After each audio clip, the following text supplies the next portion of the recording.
Okay, everybody, good show. We are going to change the audio over for the live stream. Make sure that all the sites can hear everybody. So, good show. Here we go. We are less than 10 minutes away.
welcome back to World Fire 2023. I'm your host, Sydney Young.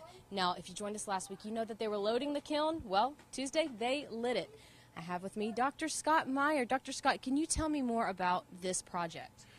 Well, it kind of started, I guess, as a kind of a reaction after the unfortunate COVID, constraints that we all were under. And a dinosaur like me doesn't understand computers particularly well, but I started realizing how effective they are at reaching people that are not in the same room as you. So after we emerged from all of that awful time, I started thinking, how else can we use this? And, of course, we've been firing this kiln for 23 years here at Montevallo. And but a lot of our colleagues, a lot of our wood-firing people all over the world are in fairly remote places.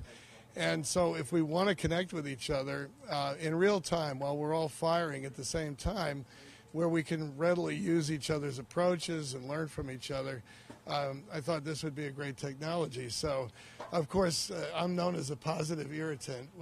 I came up with that idea, and then Professor Jay Cofield, who I want to shout out for all of this, he and you guys made this happen. So we're just firing a kiln. So we built the rocket, but you're landing it on the moon. So. Well, thank you so much, Dr. Scott. Now, we are joined by Clemson and Shaoxing over Skype. Guys, if y'all can hear me, hello, and thank you for joining us. Here they are. Hello, we're here. Hey, perfect. Thank you guys so much for joining us.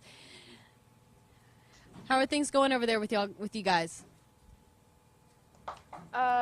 We've been 11:20 to 11:30 the whole night, and we know that you were going night now, and that's our morning now. Wow. So they're at temperature.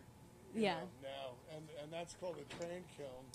Beautiful kiln, and so they've been firing right along, and they are holding temperature, and like she said, it's their morning, so they have been there all night, as our crew has been for the last 3 nights. So it's a constant activity. Well, thank you guys for joining us. We'll be talking to y'all later. Now, like I said, we are joined by Clemson and Shaoxing, but we are also being used. 4 other kilns are also a part of this project, and we do have a Google Earth video that some students have made to show you where on the Earth that they are. Let's take a look at it. So the first one coming up is going to be ours here in Montevallo. Look at that. Beautiful kiln. That's pretty cool. What a beautiful kiln we have. It is. Yeah. And do you know when ours was constructed? Yeah, we built it from 2000 to 2002 and fired the first time just about now in 2002. So that was our first one. And fired it twice a year for a lot of years, once a year pretty much now. We have to split 14 cords of wood to prepare for one of these firings. So it's a practice that starts us the minute it gets cool enough to do it in the fall. So we've been splitting all that wood since the fall. Wow, that's nice. There's a lot of wood there, so I know it took a long time. Now, this is going to be one of the other kilns that we have that are joining us with this project. Now, Dr. Scott, can you tell me how you got in contact with these other kilns? The wood fire community, in fact, the ceramics community in general, are pretty gregarious people, and I don't know why. I mean, I guess we need each other for a lot of these processes. Look at this humming along here with all these people gathered around cooperating. So that's really part of our field anyway, and so folks tend to reach out and tend to know each other. And there's a great lady Elaine Henry, who was a publisher of one of the magazines for a long time and is really hooked up all over the world. So I saw her at a conference last year and said, what do you think of this crazy idea? And she is similarly bent in terms of trying to get people together to cooperate with each other. And so we just got the word out, and This is beyond my wildest thoughts about what would be the case. I mean, we're delighted to have all of these people. They're all incredibly talented and diverse kilns too. So we're kind of looking in on each other's process. It's really really informative for us. Well, I know it's great to see your idea come alive, and I'm excited for you. Now let's talk to some of our kilns that are visiting us on Skype. Clemson, if y'all can hear me, just give me a thumbs up. Perfect. Can y'all tell me what you think about this project? I had to unmute myself. I think it's really cool. Watch someone halfway across the world fire their kiln, see another university fire different kiln. And I think it's great for students because they can interact with one another. They had a little dance party. They talk about their artwork, ideas on how to fire their kilns. And I think for me, best case scenario is most of the time we fire a bar in the middle of nowhere with no help. And so something like happened, trial and error. Like, it's an excellent idea. I'm really looking forward to it. Awesome. Can you tell me what your goals are for this project? Right now, putting down cone pin. And getting a little sleep, John, right? Remember that? That's good. That's John's problems, But I think one of the goals is to kind of make these connections, fire the kilns, have hello. Yeah, Everything just went. We can hear you. Okay, sorry. But to make these connections and to learn some stuff, but also I think looking towards the future is building a larger community this way and really expanding kilns and for us continuing on with this, but to also have our camera crew and make it easier for us to communicate and do a lot of these things, and share this, and then share this amongst the ceramic community. Yeah, that's one. I mean, it's a whole bunch of goals. There's a whole lot there. There's a lot here to learn from. Yeah. Final question for y'all: what has been your favorite part of this whole process so far? Man, for me, it's always firing. It's always seeing another kiln fired, watching the people stoke, seeing the train kiln fired when they're working. As for my students, I'm not sure. They're I think just learning and having fun is the biggest thing.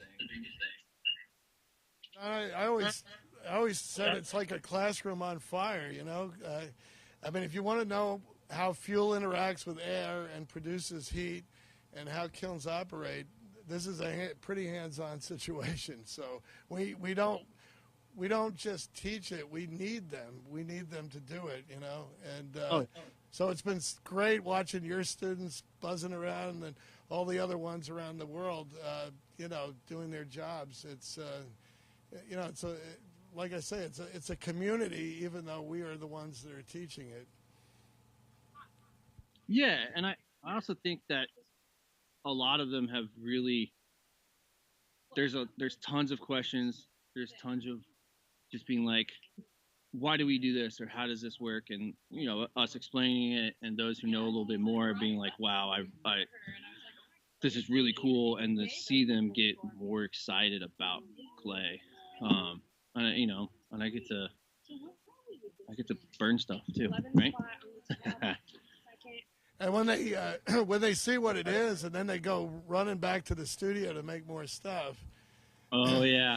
Or I see somebody that's petrified of flame but overcomes it, And I'm watching her up there stoking and realized that, that's somebody that overcame a tremendous fear in order to really be a big part of our operation. Thank you so much, Clemson. We will hear back from you in a little bit later. Xiaoxing, we want to talk to you now and find out basically the same questions. What do you think about this project, the World Fire?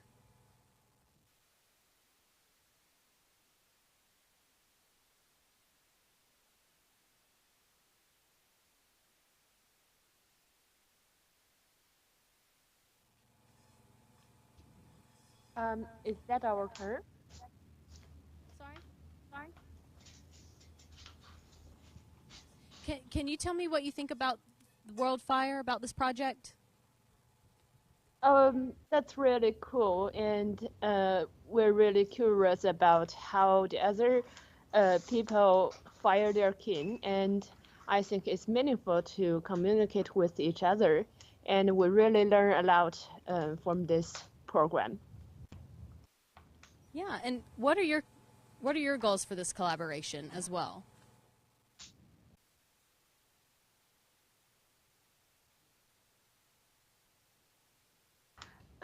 I think is to learn how the other people fire, and it's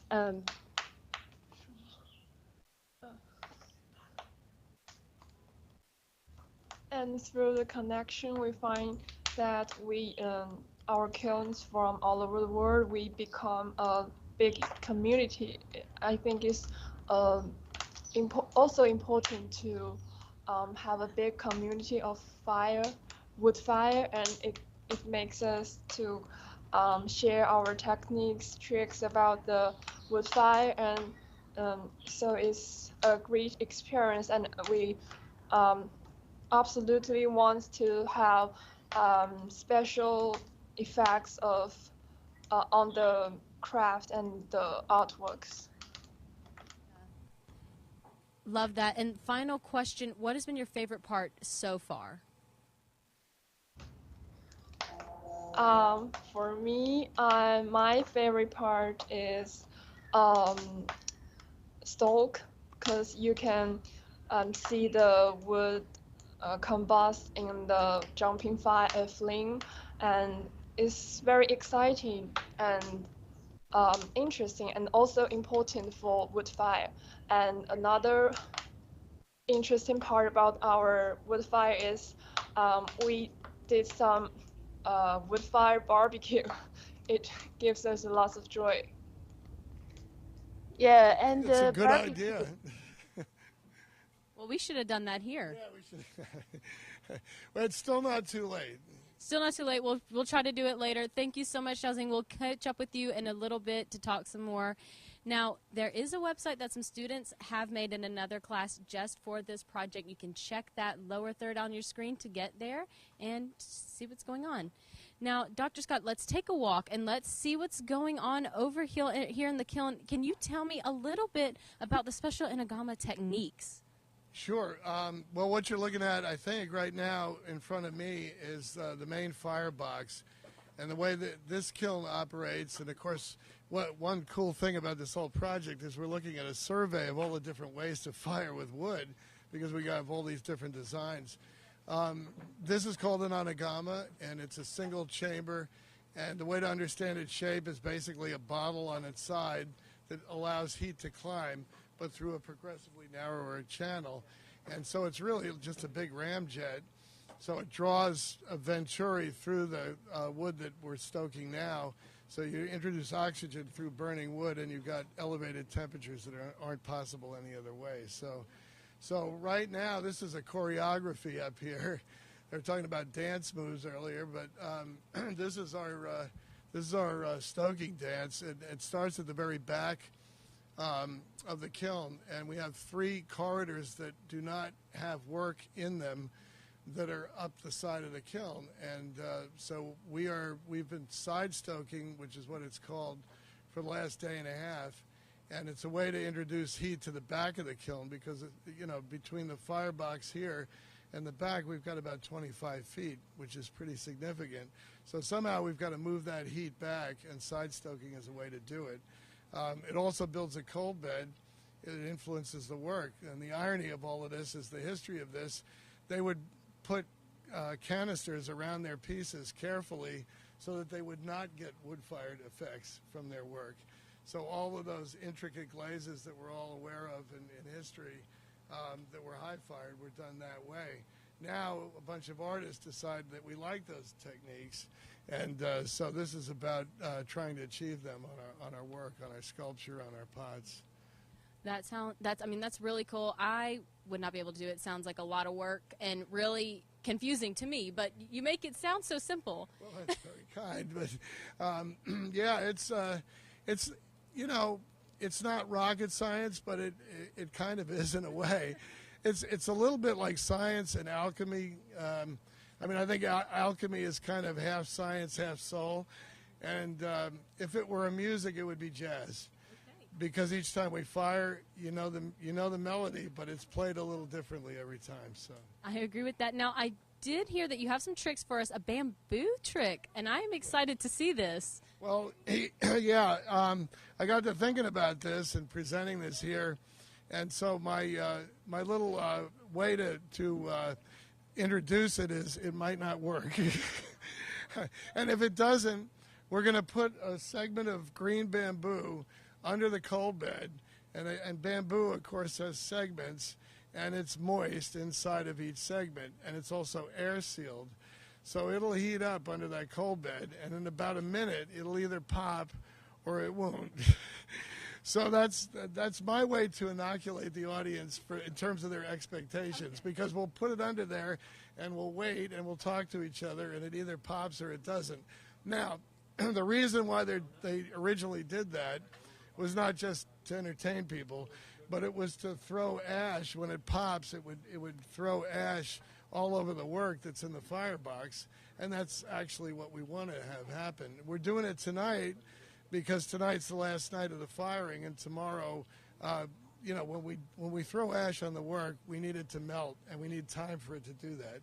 So tonight's kind of a great window of time to try to do this. Well, can we see it? Here we go. Awesome. Okay, guys, this is going to be so exciting. It either will be or it won't be. Either way, I'm excited, so. So let's see.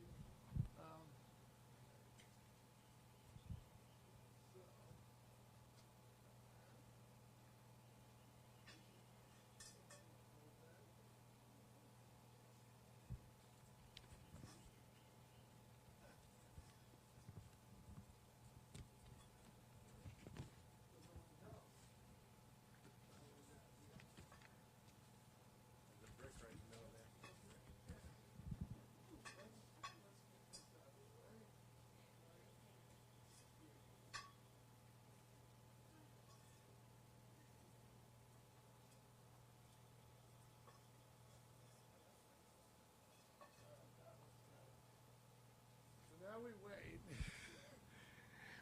And in some cases, we wait forever. But I've kind of just told my students, well, it's not going to work, and then pop. So sometimes we're not it's going to get spewed with anything, right? No, we're not. Okay. Probably not. Okay. Yeah, no, we're not. No, it stays in the kiln. It's a little modest explosion, and it sends ash, where it does.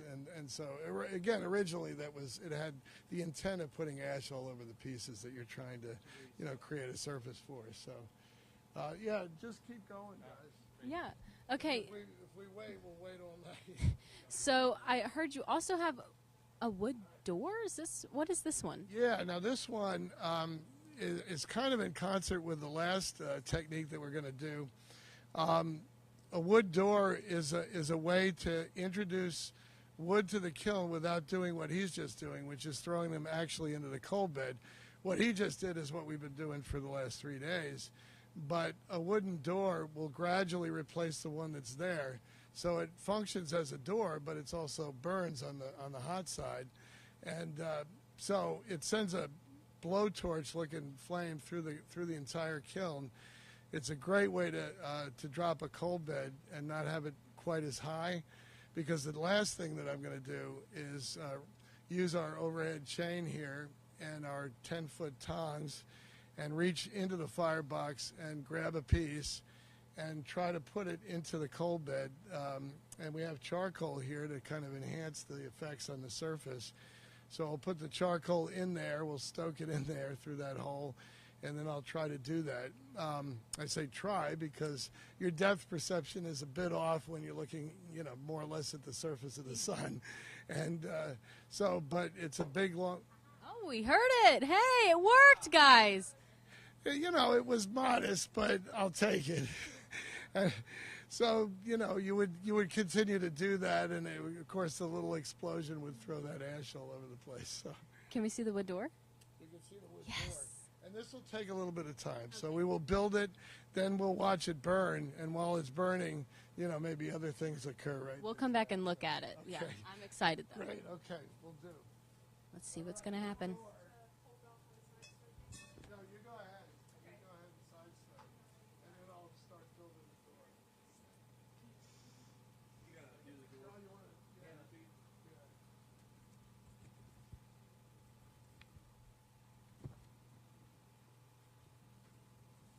So they're going to side stoke it. They're going to side stoke, and then I'm going to start doing the door. Okay, sounds great. Now, can you tell me about how hot the kiln is right now? Oh, my God. We got another one, guys. 2 for 2. All right, 2 for 2. That makes me feel better. Our firebox is about 2,400 degrees Fahrenheit right now. When you hear them say 1,100, obviously it's Celsius, and we're converting, so we're on different measurement scales. But 2,400 degrees is what we have in the firebox, so that's at temperature now. And the surface kind of gets gooey. And everything that we do, like the bamboo bombs or like what we're doing next, puts more surface on the work, and that's what we're trying to do. So, yeah. It is very hot out here. It's warm. It's warm near this kiln. I have gear on, and you don't, so. Yeah, I won't be getting any closer, is what he's saying. Yeah. You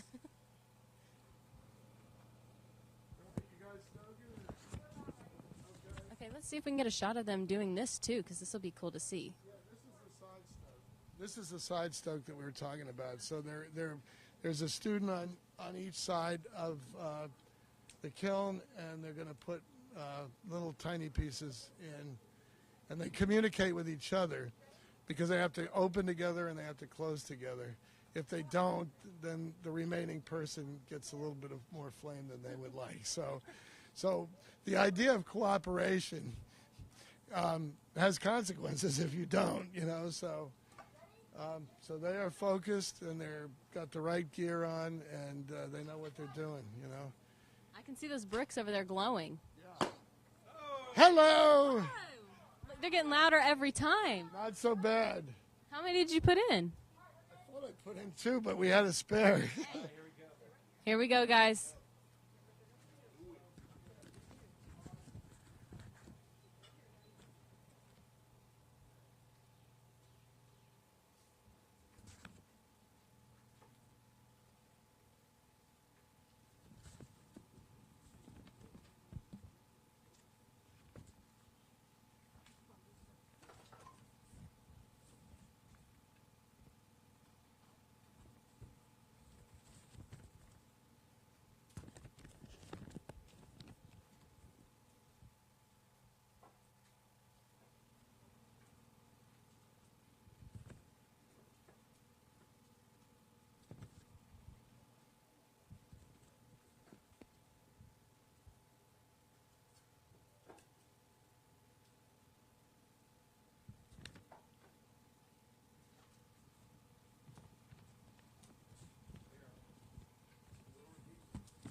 Okay, Dr. Scott, now explain it to me. What's happening now? So what's happening is the door is actually fuel. So at once it's closing off the kiln just like a door does to oxygen from outside. Number two, it's not dumping into the coal bed, and so number three, it's still fuel. It's still fueling the kiln. We're not losing any temperature, but it's going to drop that coal bed. Right now, if you look at the coal bed and you see that diamond effect, that's well known to wood fires. That's a healthy coal bed. That means a healthy mix of air and fuel. And if it's not so healthy, it looks kind of like it's dark, and you have to get in there and mess around with it, or you need to do one of these. So oftentimes we'll do one of these to kind of clear things out a little bit. If I'm going to do the thing with the tongs, I need a coal bed that's not so high, because I won't be able to get it to pieces. So that's why I thought we would do this technique and also prepare for that process. So.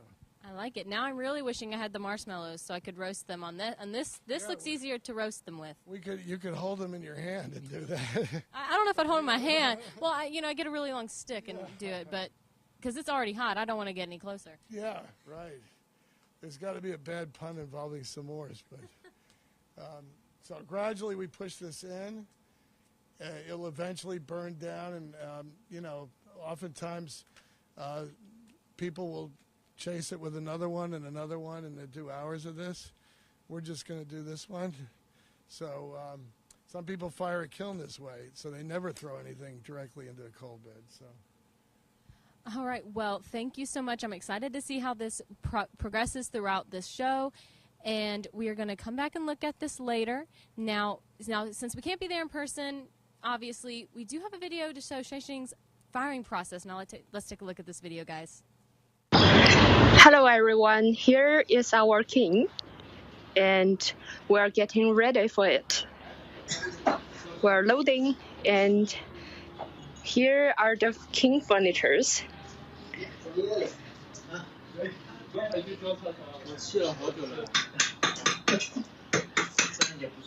Stokes and works.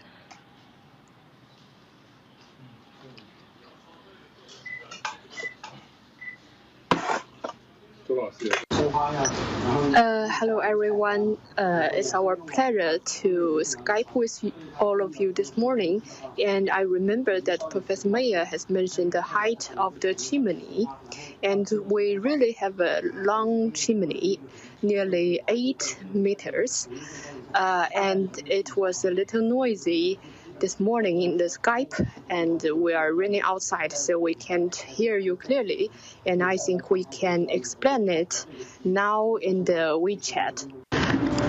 We can hold a high chimney because we have enlarged the firebox for this king, and for the king this large, people often make the firebox 1 brick and a half long, and we made it 2 bricks and a half long for this king. The firebox, as you can see, so it's suitable for a high chimney, and we think it's easier to control the king. Here inside our king, this is the front of our king, and this is the end. The outside is the chimney, and we have already put some works under the chimney. The works here always surprise us because we get lower temperature here and more ashes. And as you can see, the wall here is to guide the heat to the chimney. And also in front of the king, we use the king furnitures. The works is already inside, so that the king furnitures or the works that is very thick will bear the strongest heat. Hello everyone. As you can see, we will finish our loading soon, and this is how we stacked our king furnitures and the wares. And as you can see, the wares are in different materials and in different status. Some are already fired maturity, and some are just basically fired, and some are even greenware here. It's raining outside, and finally we finished our loading with a nice piece of work from Mark Loco and the pieces from Professor Bai. Looking forward to tomorrow.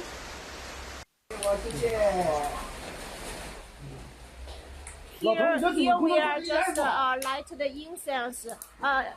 We just began the praying now, and the first one is light the incense. 3 incense, we put it on the bottom of the kiln, and then we put 3 bowls. Inside is 1 salt and rice. 就直接俩字儿迷信。 And here we just prepare some fruits like orange, banana, and another one is apple. We will put apples in this plate.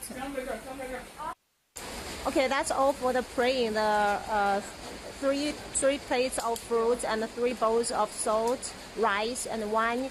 And now Mentong is light the incense before the firing chamber and praying. 有效果，但是他们昨天晚上断电了，不然的话估计更。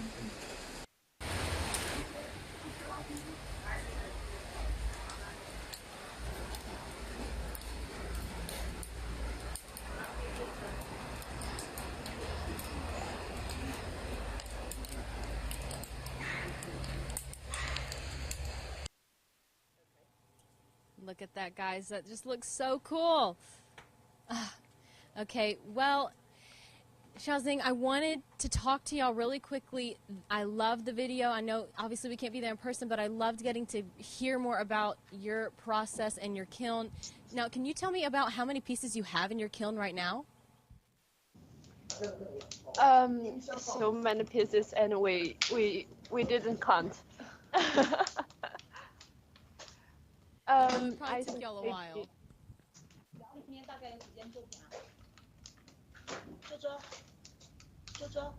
Maybe 80 or 100, maybe. We guess. That's still a lot of pieces.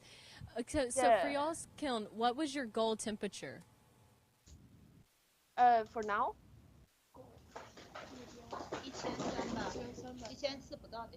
Now we are.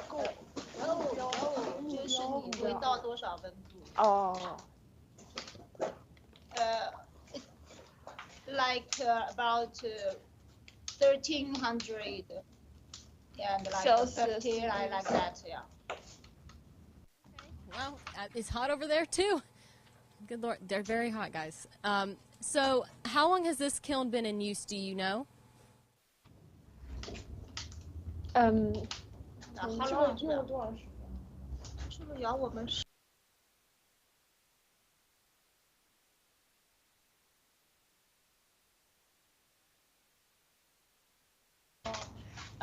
We've been using it for 4 years. Okay, and how long have you guys been using it? I guess you specifically.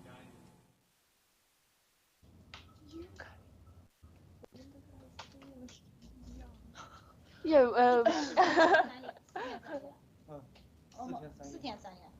Usually we will fire the these kilns about 4 days and 3 nights. All right, final question. What have you learned during this process? About It's very okay. It's very interesting to see the bamboo bomb and wood door, and for us, we use the barbecue to make our coal bed thinner, and we both don't want the coal bed too high, and so we get some coal out and barbecue. So that's the same thing, and it's very interesting to hear different ways to control the height of the coal bed. All right, thank you. Clemson, well, I see Clemson's busy. It looks like they're stoking theirs right now. Clemson, if y'all have a chance, give me a thumbs up and let me know if y'all can talk. I know they're probably really busy, though, at the moment. They got to keep it hot. Oh. Hello. Hello. Bad timing. I'm so sorry. Nope, sorry. So, can y'all tell me about how many pieces y'all have in the kiln?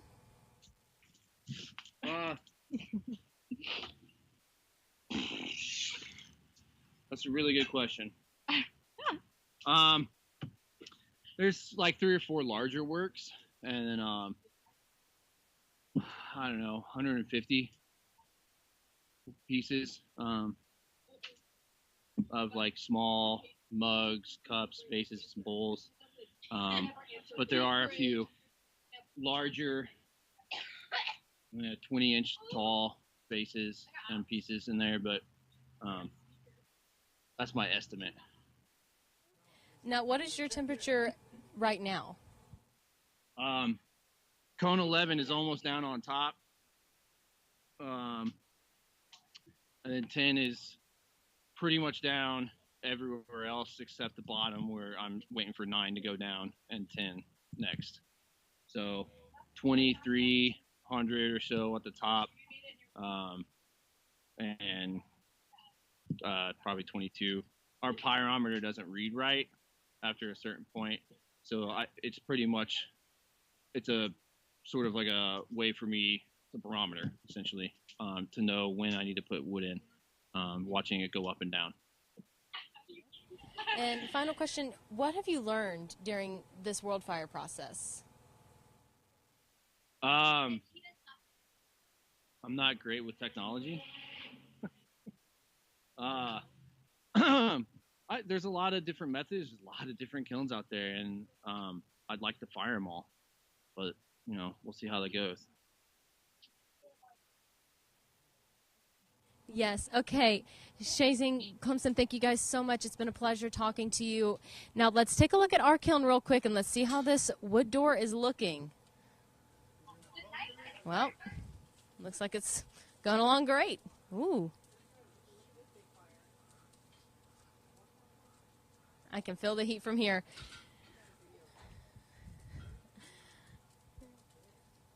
Okay. Okay, guys, well, now let's check out a student film created here on campus titled, What is Anagama? Hi, I'm Hannah Osborne. I'm a freshman here, and I'm an elementary education major. So, Hannah, do you know about the Anagama kiln? I don't. So, if you had to take a guess, what would you say it is?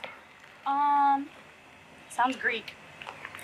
The Anagama kiln is a kiln, and I think behind the intramural fields. They fire it like once a year or 2 years or something like that. From what I remember from taking intro to ceramics a couple years ago. So. Okay, cool. So you know a little bit about it. A little bit, not much. I'm not much of a ceramics gal. Amanda, what do you know about the Anagama kiln? Not really. Not much. Really. So if you had to guess, what would you say it is? Well, I know what a kiln is. It's where ceramics go to basically like bake them, kind of.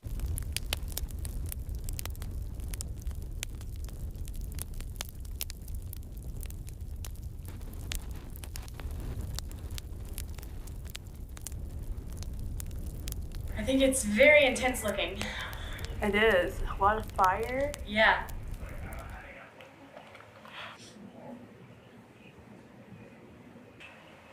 To be completely honest, it kind of looks like a giant pizza oven. So it kind of makes me hungry. Okay, guys, now one of the other kilns is the Dragon Kiln. Now, they did send up some pictures so we can see what's going on over there. Let's check out these pictures and see what's going on.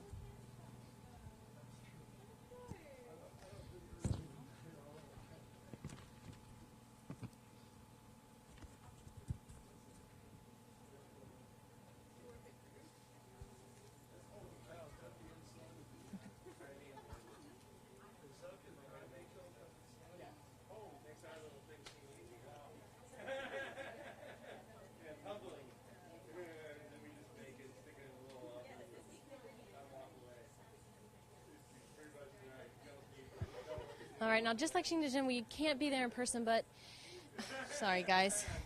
Jing Dejin did send us a video, so let's check out their firing process. 现在由他来为我们介绍一下这个乐烧窑吧。So this is our professor. He's so good at firing. This kind of firing is called rock firing. He has a good experience in firing this. He can take us through it. 这是这次我为建水冶金这次活动做的一个乐烧窑，然后现在正在进行最后的一些组装。Right now we are now preparing our kiln, and right now this is what we're going to use, and we are about to finish with the preparation. After then we can now begin to fire. 你看吧。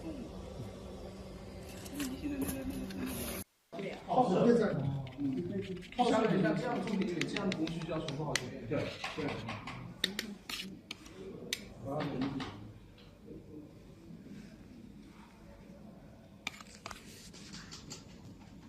线真的点先线后面再点，点线它是大脑先来，再到线缘。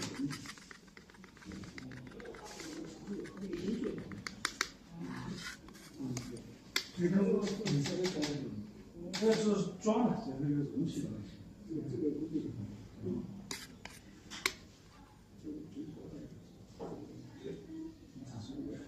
你这边有没有这个宣传片？要专门介绍的，要我发给你。Right now, they're now designing the surface of the pot.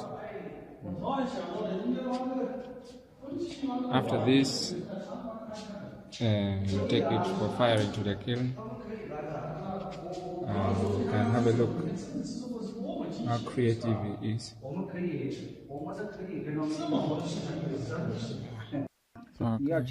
Now this is now the process, and is not removing the surfaces. As you wait to see how it's going to work. He's now washing the surface to remove the particles. Then let it remain the textures. This is what is called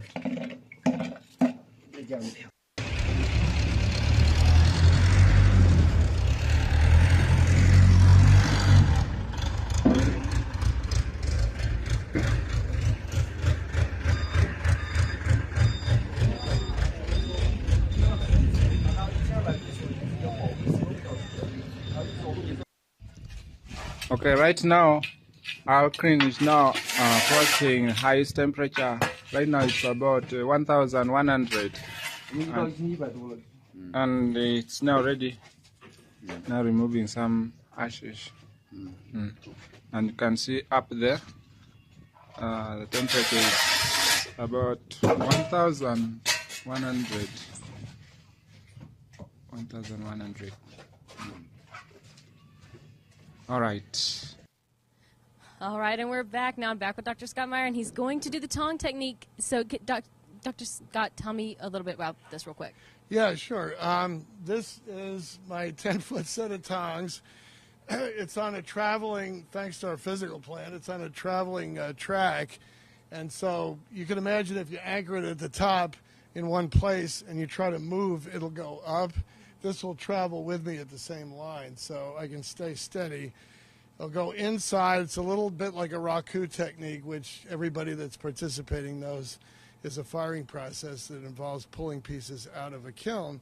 Here we're going to keep them in the kiln, but I'm going to try to gracefully move a piece that I see that's mine, so if I mess it up, it's mine. And I'm going to try to put it into a coal bed made of charcoal that we just put in, commercially available charcoal that you grill on, and hope for different colors that might flash and so forth in the finished product. So that piece will be rolling around in there while we continue to stoke for another, 3/4 of a day. So. Okay. All right, well, if he messes up a student one, we are all witnesses to it. Yeah, right. That's why. Okay, guys, let's take a look at this and see what happens.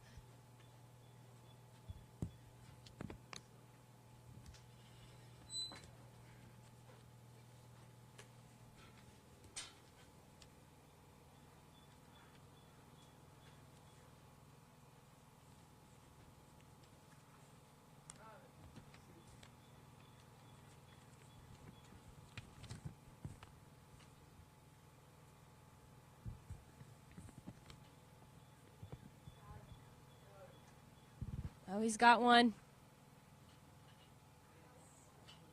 Oh, wow.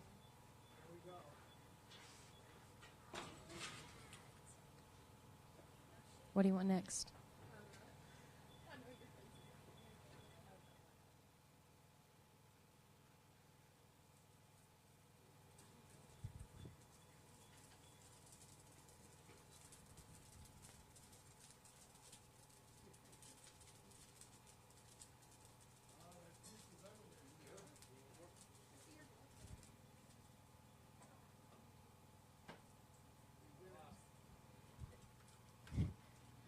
Oh, right. Awesome. Okay, well, we do have a cool video for us to look at, and it's going to be a Skype collab. Let's see what this is going on. 上达，现在由他来为我们介绍一下这个乐烧。 Y'all hear me? Hello? Yeah. Cool. How's the firing going? Going I'm glad you did. This is so cool. We're going to have some fun.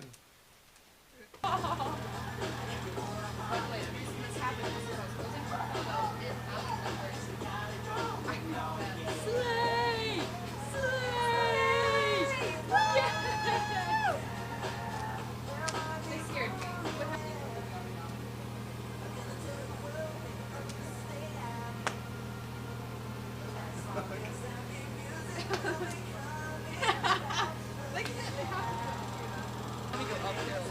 That's true. They have more level. Oh, they're at it.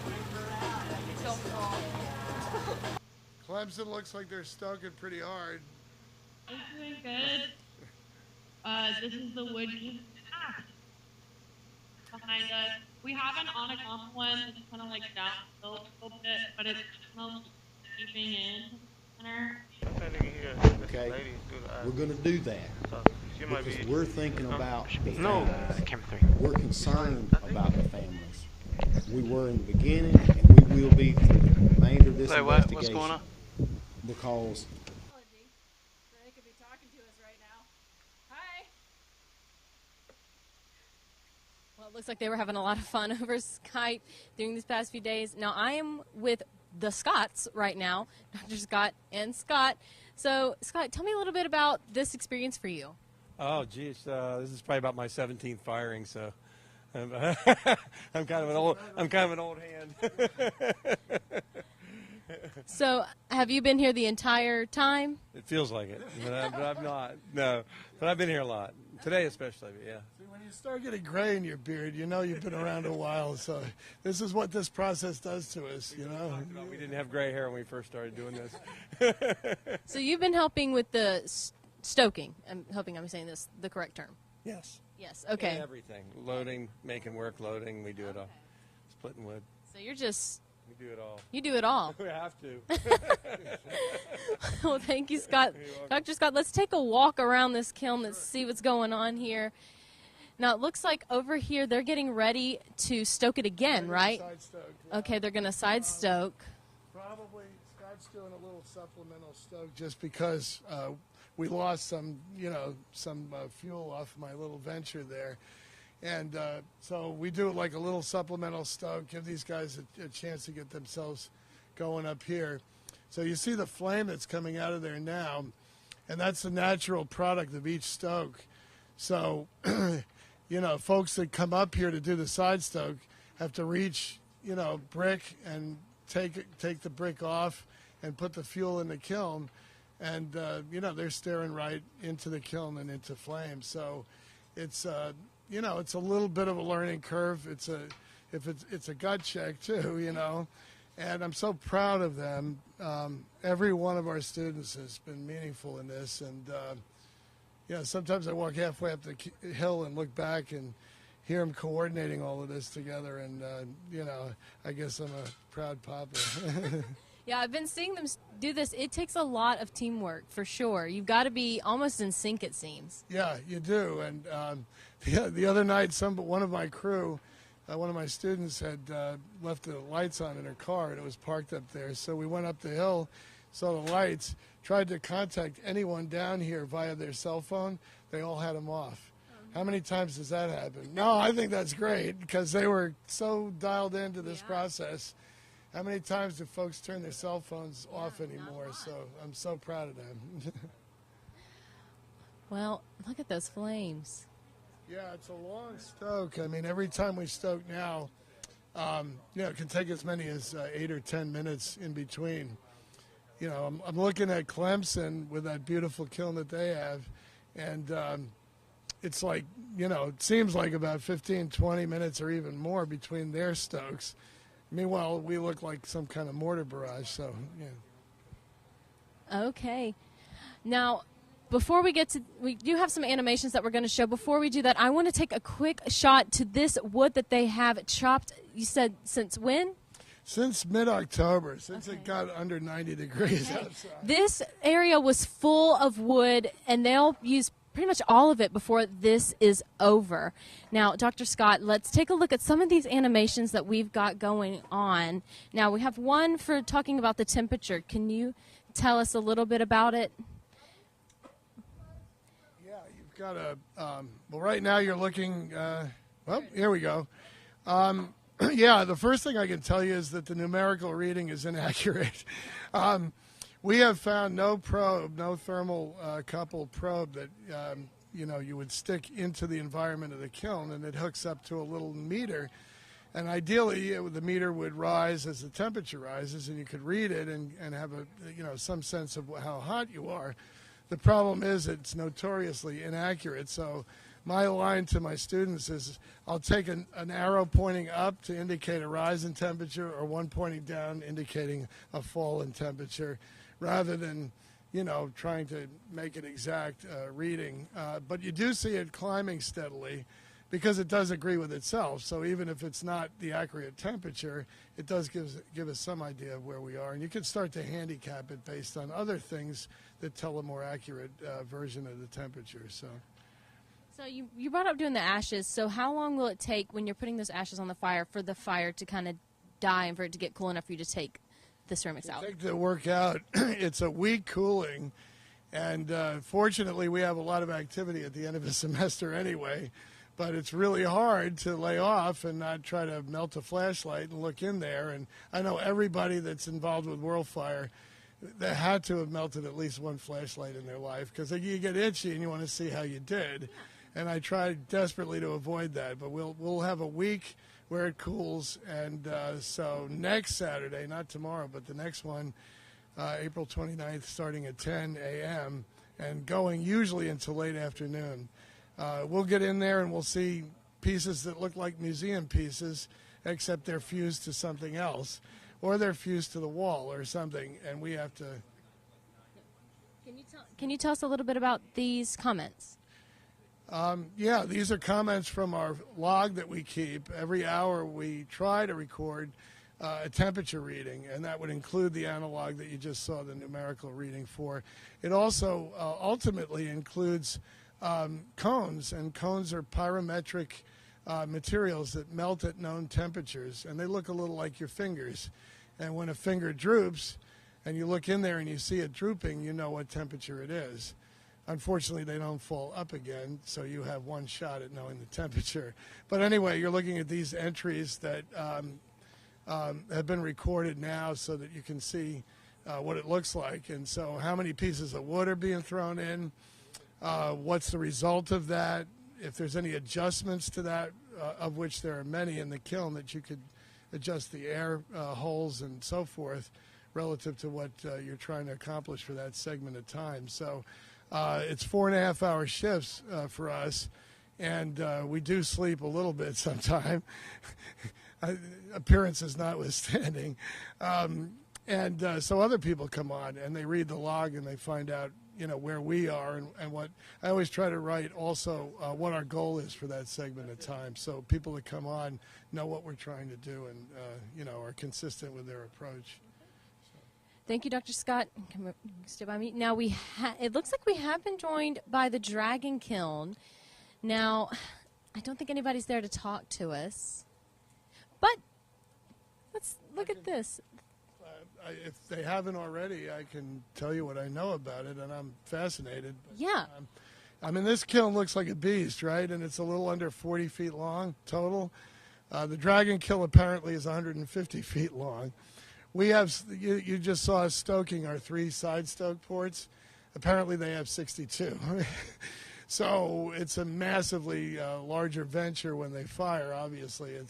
The little choreography that you just saw is I'm sure a small version of what they're doing. I have not seen it fire. I'm familiar with the designs, and its place in history is incredible. This one apparently dates from the Ming Dynasty, and so the original is 600 years old. I'm guessing it's been rebuilt and replaced here and there, but it has the same design and the same effect apparently. So. Okay, well, guys, they've loaded the kiln. They're going to start putting the ashes on to cool it down. Now, join in next week, like Dr. Scott said, next Saturday, April 29th. That's when we'll be unloading. We'll have another show. Now, before we leave, guys, let's get final thoughts. Dr. Scott, final thoughts on this whole collaboration. For me, it's beyond words. I'm looking at this screen, and out of my mouth about a year and a half ago came the words world fire, and then we had to chase that with what the devil does that mean? And I'm looking at what it means right here with these faces and these processes and everything that we share with people that are literally halfway around the world. My mind is blown. Okay, Shazing, what final thoughts on this whole process?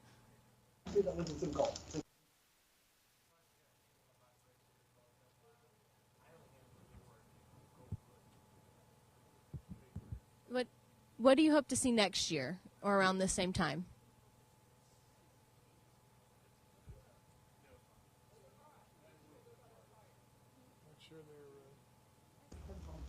Sorry, could you please repeat the question? Yeah, no, you're good. What are your final thoughts on this whole process, and what do you hope to see again next year? You mean next year's World Fire? Yes, yes.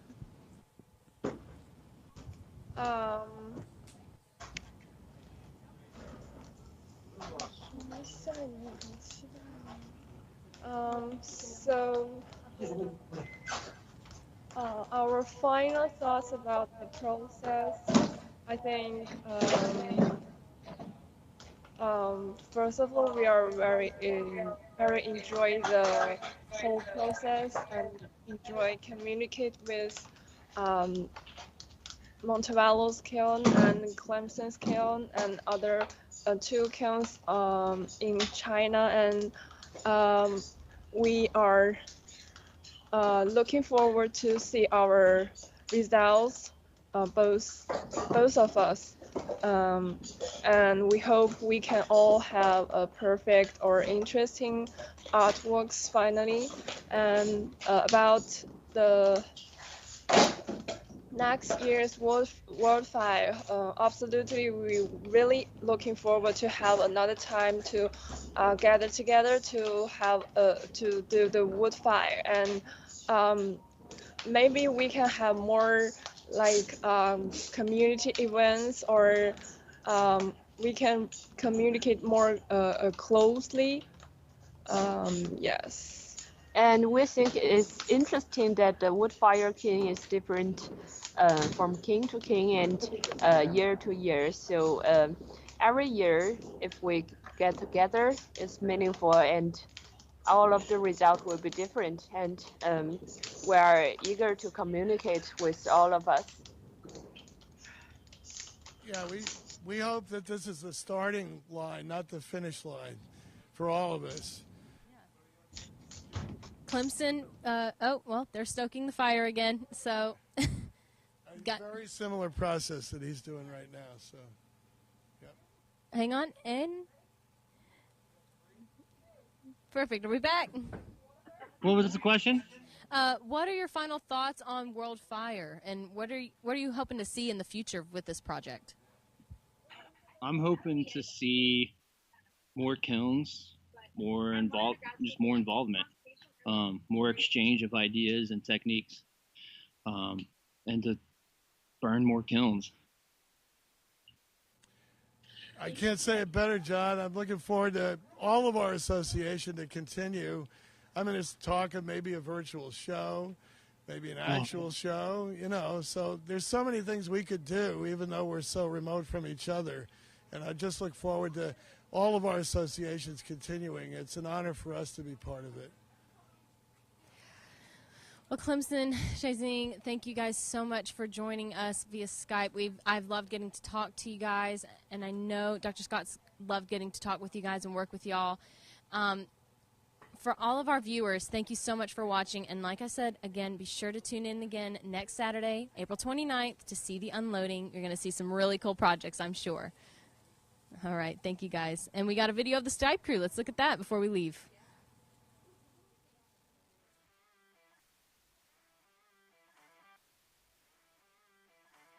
We're Skype crew. We're Skype crew, that's it. I guess it has been fun because for me, my main job has been making sure like the Skype calls are all like connected and everything, and then even like talking with them on WeChat and make sure like any questions get answered, like keep them up to date, like when can we like reconnect with them, like if they're having problems or anything.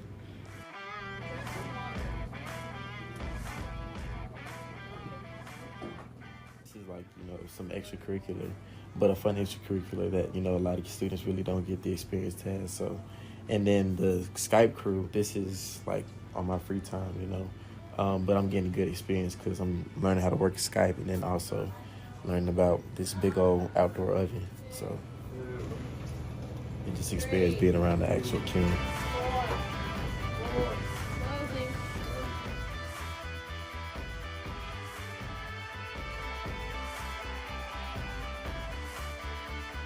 Is an onigami s'more.